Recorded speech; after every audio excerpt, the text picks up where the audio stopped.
2 Raja-Raja 17. Hosea, Raja Israel. Dalam tahun ke-12 zaman Ahaz, Raja Yehuda, Hosea bin Ela menjadi raja di Samaria atas Israel.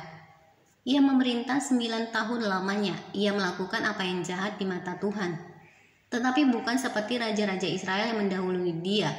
Salmaneser, Raja Asyur, maju melawan dia. Hosea takluk kepadanya serta membayar upeti, tetapi kedapatanlah oleh Raja Asyur bahwa di pihak Hosea ada persepakatan, karena Hosea telah mengirimkan utusan-utusan kepada So, Raja Mesir, dan tidak mempersembahkan lagi upeti kepada Raja Asyur seperti biasanya tahun demi tahun. Sebab itu Raja Asyur menangkap dia dan membelenggu dia dalam penjara. Kemudian majulah Raja Asyur menjelajah seluruh negeri itu. Ia menyerang Samaria dan mengepungnya 3 tahun lamanya. Dalam tahun ke-9 zaman Hosea, maka Raja Asyur merebut Samaria. Ia mengangkut orang-orang Israel ke Asyur ke dalam pembuangan dan menyuruh mereka tinggal di Halah, di tepi sungai Habor, yakni sungai negeri Gozan, dan di kota-kota orang Madai. Keruntuhan kerajaan Israel. Hal itu terjadi karena orang Israel telah berdosa kepada Tuhan Allah mereka yang telah menuntun mereka dari tanah Mesir dari kekuasaan Firaun Raja Mesir.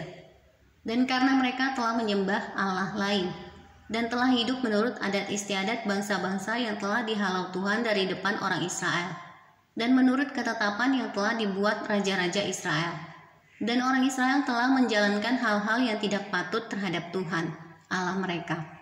Mereka mendirikan bukit-bukit pengorbanan dimanapun mereka diam, baik dekat menara penjagaan maupun di kota yang berkubu. Mereka mendirikan tugu-tugu berhala dan tiang-tiang berhala di atas setiap bukit yang tinggi dan di bawah setiap pohon yang rimbun. Di sana, di atas segala bukit itu, mereka membakar korban seperti bangsa-bangsa yang telah diangkut Tuhan tertawan dari depan mereka. Mereka melakukan hal-hal yang jahat sehingga mereka menimbulkan sakit hati Tuhan. Mereka beribadah kepada berhala-berhala walaupun Tuhan telah berfirman kepada mereka, "Janganlah kamu berbuat seperti itu."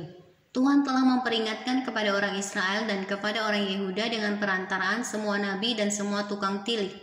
"Berbaliklah kamu daripada jalan-jalanmu yang jahat itu dan tetaplah ikuti segala perintah dan ketetapanku, sesuai dengan segala undang-undang yang telah kuperintahkan kepada nenek moyangmu, dan yang telah kusampaikan kepada mereka dengan perantaraan hamba-hambaku para nabi." Tetapi mereka tidak mau mendengarkan, melainkan mereka menegarkan tengkuknya seperti nenek moyangnya yang tidak percaya kepada Tuhan Allah mereka. Mereka menolak ketetapannya dan perjanjiannya yang telah diadakan dengan nenek moyang mereka, juga peraturan-peraturannya yang telah diperingatkannya kepada mereka. Mereka mengikuti dewa kesia-siaan sehingga mereka mengikuti bangsa-bangsa yang di sekeliling mereka. Walaupun Tuhan telah memerintahkan kepada mereka, janganlah berbuat seperti mereka itu.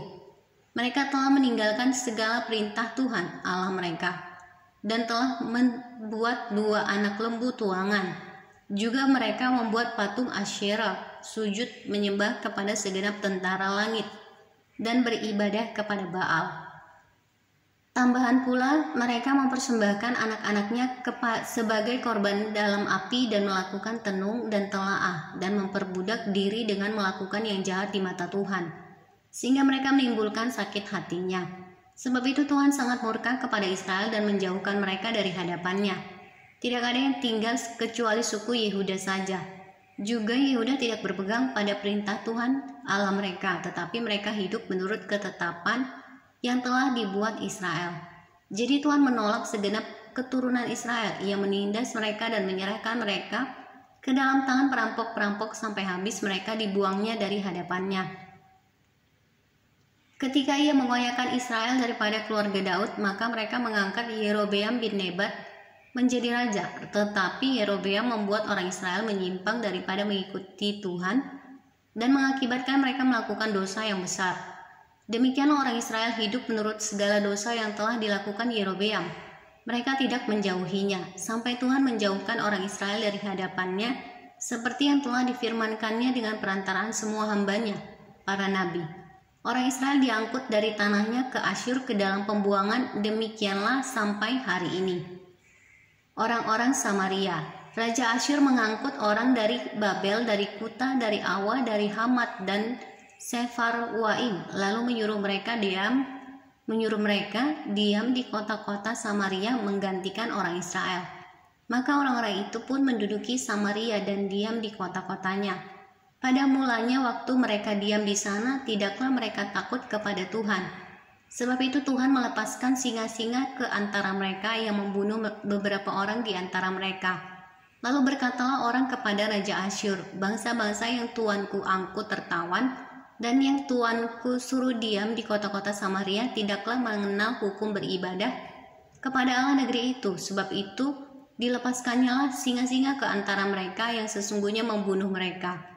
Oleh karena mereka tidak mengenal hukum beribadah kepada Allah negeri itu. Lalu Raja Asyur memberi perintah, suruhlah pergi ke sana salah seorang imam yang telah kamu angkut dari sana ke dalam pembuangan. Biarlah ia pergi dan diam di sana dan mengajarkan kepada mereka hukum beribadah kepada Allah negeri itu. Salah seorang imam yang telah mereka angkut dari Samaria ke dalam pembuangan pergi dan diam di Betel. Ia mengajarkan kepada mereka bagaimana seharusnya berbakti kepada Tuhan. Tetapi setiap bangsa itu telah membuat allahnya sendiri dan menempatkannya di kuil di atas bukit-bukit pengorbanan yang dibuat oleh orang-orang Samaria. Setiap bangsa bertindak demikian di kota-kota yang mereka diami. Orang-orang Babel membuat patung Sukot Benot, orang-orang Kuta membuat patung Nergal, orang-orang Hamat membuat patung Asima, dan orang-orang Awa membuat patung Nibhas dan Tartak. Orang-orang Sefarwaim membakar anak-anak mereka sebagai korban bagi Adramelech dan Anamelech, para allah di Sefarwaim. Di samping itu mereka berbakti kepada Tuhan dan mengangkat dari kalangan mereka imam untuk bukit-bukit pengorbanan. Maka orang-orang inilah yang melakukan ibadah bagi mereka di kuil di atas bukit-bukit pengorbanan itu. Mereka berbakti kepada Tuhan, tetapi pada itu mereka beribadah kepada Allah mereka sesuai dengan adat bangsa-bangsa yang dari antara mereka diangkut tertawan, Sampai hari ini mereka berbuat sesuai dengan adat yang dahulu. Mereka tidak berbakti kepada Tuhan dan tidak berbuat sesuai dengan ketetapan, hukum, undang-undang, dan perintah yang diperintahkan Tuhan kepada anak-anak Yakub yang telah dinamainya Israel. Tuhan telah mengadakan perjanjian dengan mereka dan memberi perintah kepada mereka. Janganlah berbakti kepada Allah lain, janganlah sujud menyembah kepadanya, janganlah beribadah kepadanya, dan janganlah mempersembahkan korban kepadanya. Tetapi Tuhan yang menuntun kamu dari tanah Mesir dengan kekuatan yang besar, dan dengan tangan yang teracung, kepadanya lah kamu harus berbakti. Kepadanya lah kamu harus sujud menyembah dan mempersembahkan korban. Tetapi kamu harus berpegang kepada ketetapan-ketetapan, peraturan-peraturan, hukum, dan perintah yang telah ditulisnya bagimu dengan melakukannya senantiasa dengan setia. Dan janganlah kamu berbakti kepada Allah lain. Janganlah kamu melupakan perjanjian yang telah kuadakan dengan kamu, dan janganlah kamu berbakti kepada Allah lain. Melainkan kepada Tuhan Allahmu kamu harus berbakti. Maka Ia akan melepaskan kamu dari tangan semua musuhmu. Tetapi mereka tidak mau mendengarkan, melainkan mereka berbuat sesuai dengan adat mereka yang dahulu. Demikianlah bangsa-bangsa ini berbakti kepada Tuhan, tetapi pada itu mereka beribadah juga kepada patung-patung mereka, baik anak-anak mereka maupun cucu cicit mereka melakukan seperti yang telah dilakukan nenek moyang mereka sampai hari ini.